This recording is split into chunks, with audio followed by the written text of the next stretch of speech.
তো বন্ধুরা ইতিমধ্যে চাকলা ধামে উপস্থিত হয়ে গেছি। তাই চাকলা মন্দিরের বাইরে এখন হেঁটে যাচ্ছি। আপনারা ডালা নিতে চাইলে এখান থেকে ডালা নিতে পারেন। এখানে ডালা সংগ্রহ করে আপনারা পুজো দিতে পারবেন। এখানে গ্যারেজের ব্যবস্থা করা আছে, সাইকেল গাড়ি রাখতে পারবেন এখানে।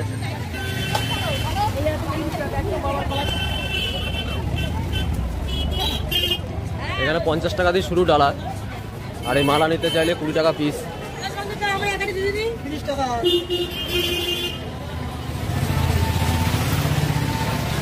তো হচ্ছে মন্দিরের গেটের মুখে একটা এরকম দোকান পাবেন, সব পাবেন। আর এখানে মন্দিরের ভিতরেই গ্রাউন্ডে গাড়ি রাখার ব্যবস্থা আছে, বাইক রাখার ব্যবস্থা আছে।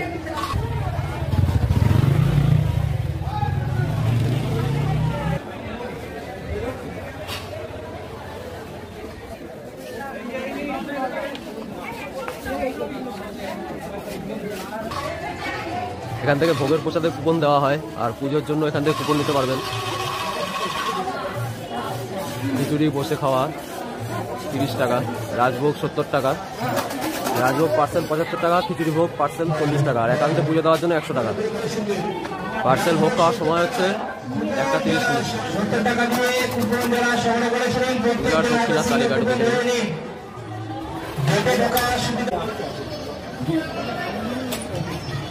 এখানে জুতো রাখার ব্যবস্থা আছে, আপনারা জুতো রেখে তারপরে মন্দিরে যাবেন। প্রতি জোড়া জুতো রাখার জন্য 2 টাকা দিতে হবে, আর হেলমেটও রাখতে পারবেন। হেলমেট পার পিস 5 টাকা। এখন বাবা লোকনাথের জন্মস্থল চাকলা ধামের মধ্যে প্রবেশ করছি।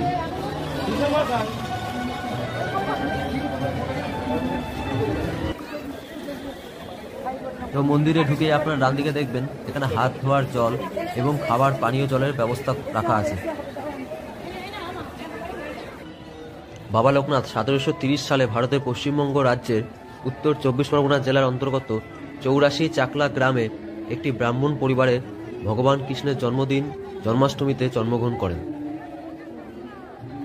বাবা লোকনাথের পিতা ছিলেন রামনারায়ণ ঘোষাল আর মাতা ছিলেন কমলা দেবী। তিনি ছিলেন তাদের সন্তানদের মধ্যে চতুর্থ। তার সময়ের প্রচলিত রীতি অনুসারে তার পিতামাতা তাদের পুত্রকে সন্ন্যাসী হতে পাঠানোর অঙ্গীকার করেছিলেন। শ্রী শ্রী লোকনাথ বাবা অনেক জায়গায় ঘোরাঘুরি করেন এবং এরপর তিনি যখন ঢাকার কাছে বর্দি নামে একটি ছোট্ট শহরে আসেন, তখন এই ধনী পরিবার তাকে একটি ছোট্ট আশ্রম তৈরি করে দেন, যা তার আশ্রমে পরিণত হয়। তখন তার বয়স ছিল 136 বছর। 1890 সালে 160 বছর বয়সে সাধক বাবা লোকনাথ তার জড় দেহ ত্যাগ করেন। এটি হচ্ছে চাকলা ধামের প্রধান মন্দির, যে মন্দিরটির চূড়ায় অবস্থিত ব্রহ্মা বিষ্ণু মহেশ্বর অর্থাৎ ত্রিদেব। পুরো মন্দিরটি মার্বেল দিয়ে তৈরি।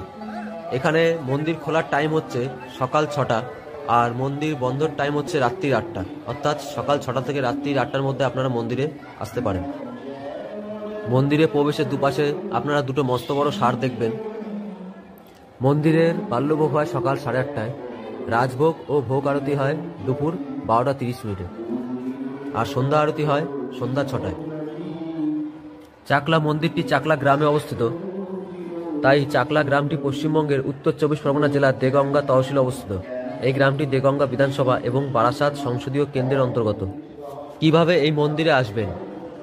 কলকাতা থেকে লোকনাথ বাবার মন্দিরে পৌঁছানো খুব বেশি দূরের নয়।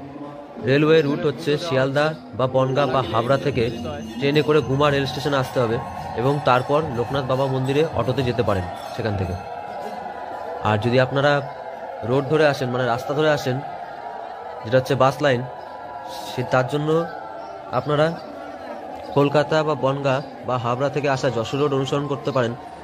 অবশ্যই যশোর রোডে ধরে আপনাদের গুমায় নামতে হবে। গুমায় নেবে, সেখান থেকে গুমা মোড় থেকে আপনারা অটো পেয়ে যাবেন সোজাসুজি চাকলা মন্দিরে আসার জন্য।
বাবা লোকনাথের পুজো দিতে চাইলে আপনারা ডালা নিয়ে সেখানে পুজো দিতে পারেন।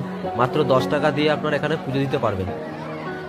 পুজো দেওয়ার পদ্ধতি হচ্ছে, আপনি আপনার ডালাটা ঠাকুরমশাই হাতে দেবেন, সেখানে দিয়ে আপনি আপনার নাম এবং গোত্র বলবেন, অথবা কার নামে পুজোটি দিতে চান তার নাম আর গোত্র বলবেন।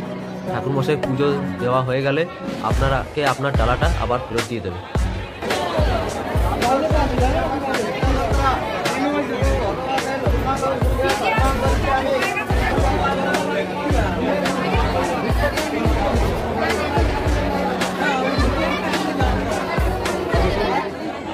এই জায়গাটিতে আপনারা ধূপকাঠি এবং মোমবাতি জ্বালিয়ে প্রার্থনা করতে পারবেন ভগবানের সামনে।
এটি হচ্ছে মহাপ্রসাদ খিচুড়ির লাইন, যেটি হচ্ছে 1:30 থেকে এখানে খিচুড়ি মহাপ্রসাদ বিতরণ শুরু হয়ে যায়।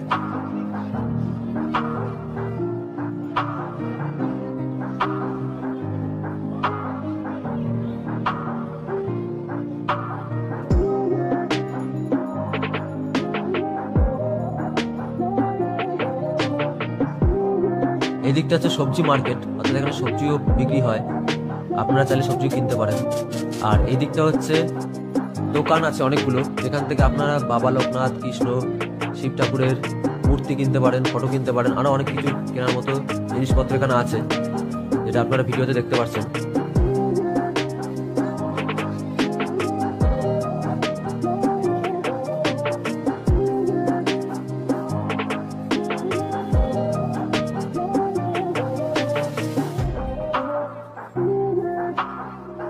এই দিকটা বাথরুমের ব্যবস্থা আছে, অর্থাৎ মার্কেটটা পার করলে আপনারা টয়লেট দেখতে পারবেন।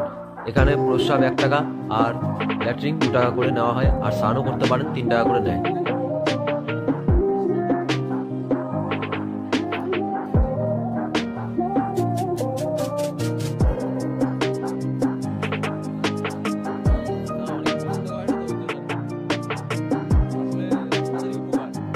তো যেই সবজি মার্কেটটা কথা বলছিলাম, এটাই হচ্ছে সেই সবজি মার্কেট।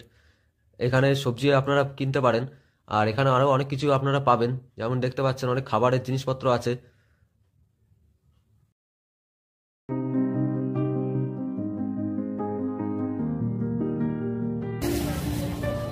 তো বন্ধুরা, এখান থেকে অনেক রকমের টেকার, তারপর ম্যাজিক গাড়ি, টোটো, অনেক কিছুই যায়। বারাসাত থেকেও আসতে পারবেন, মসলন্দপুর গোবরডাঙ্গা দিক থেকে আসতে পারবেন, তারপরে হাবড়া থেকে আসতে পারবেন, হাবড়া তো এখান থেকে কাছেই। আর এখানে মসলন্দপুরের এক দাদা, এখানের সাথে আমি কথা বলবো এখন। ঠিক আছে, মসলন্দপুর থেকে আসছে গাড়ি, তাই তো? মসলন্দপুর থেকে ভাড়া কত হচ্ছে? 35 টাকা। 35 টাকা। যাওয়ারও সেম একই। 10 মিনিট অন্তর গাড়ি আছে আমাদের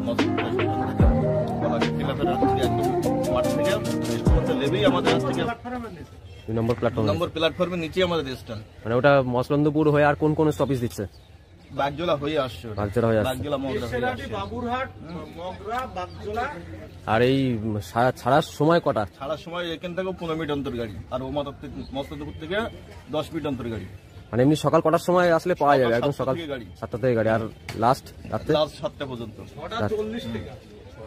সকাল 6:40 থেকে আরম্ভ, আর রাত্রি 7টা পর্যন্ত চলবে।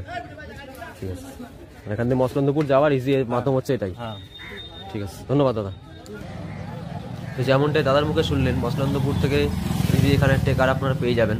এছাড়াও বারাসাতের দিক থেকে আসলে আপনারা বারাসাত থেকেও পেয়ে যাবেন, হাবড়া থেকে আসলেও পেয়ে যাবেন। এরকম অনেক ধরনের এখানে গাড়ি আছে, চতুর্দিক থেকে আসছে এই চাকলাধামে। তো আমরা রাজভোগের কুপন কিনেছি 70 টাকা মূল্যে। তো এখন কুপন কেটে কুপন যে মানে 70 টাকার ভোগের যে লাইন, সেই লাইন এটি হচ্ছে রাজভোগ প্রসাদ পার্সেলের লাইন, অর্থাৎ পার্সেল নিতে চাইলে 75 টাকা আপনাদের দিতে হবে। এটি হচ্ছে রাজভোগ প্রাপ্তির লাইন। এই লাইনে এখন আমরা দাঁড়াবো, তারপরে আস্তে আস্তে এগিয়ে যাব প্রসাদ গ্রহণের দিকে।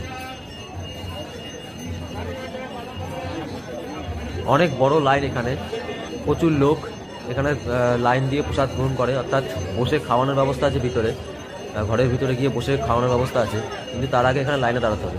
এখানে গেট খোলে দুপুরে 1টায়, অর্থাৎ 1টার আগের থেকেই লোকজন এখানে লাইন দেওয়া শুরু করে দেয়।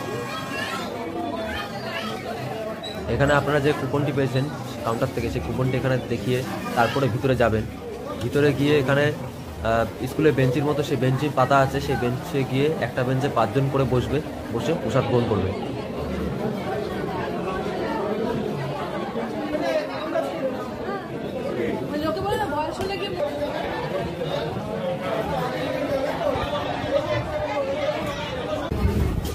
ওই চাকলা ধামের মহাপ্রসাদের প্রথমে থাকছে খিচুড়ি, তার সাথে থাকছে তরকারি, তারপরে এরপরে আসছে পুষ্পান্ন অর্থাৎ পোলাও। পোলাওর সাথে আসছে সয়াবিন আলুর রসা, এরপরে দিচ্ছে চাটনি, তারপরে চাটনির সাথে থাকছে পাঁপড়, তারপরে মিষ্টান্ন অর্থাৎ পায়েস। তো এখানেই বাবা লোকনাথের পুজো হচ্ছিল, সব ভক্তরা এখানে পুজো দিচ্ছিলেন।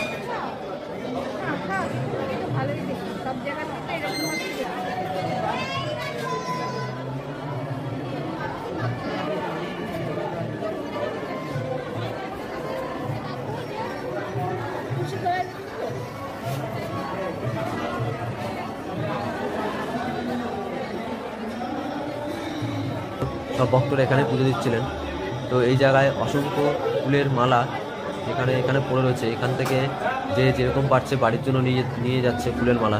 তো এখানে ফটো তোলার ব্যবস্থা আছে, আপনারা 1 মিনিটে ফটো তুলতে পারবেন।